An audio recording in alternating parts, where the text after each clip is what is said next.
The word jihad is mentioned in the Quran about 41 times.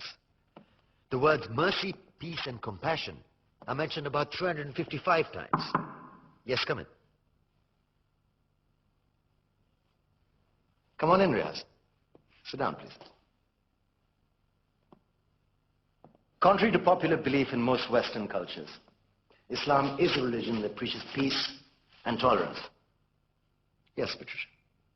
If Islam truly is a religion that preaches peace, then how come the world's most troubled spots, the West Bank, Afghanistan, Pakistan, Iraq, they're all plagued with Islamic terrorism? Well, that depends on your definition of terrorism. Some might argue that the U.S. invasions of countries like Iraq and Afghanistan are also acts of terrorism. Those were acts of war to get rid of despotic regimes. Or a means of getting at a country's oil.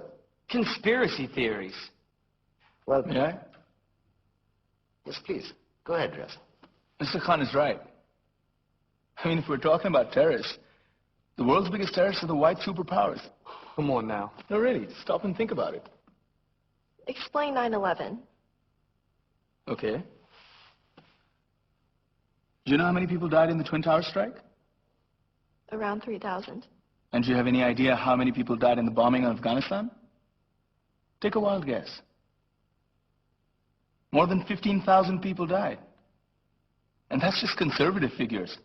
About 50,000 tons of explosives were dropped on innocent civilians. Men, women, children. Yeah, but that was because of the Taliban.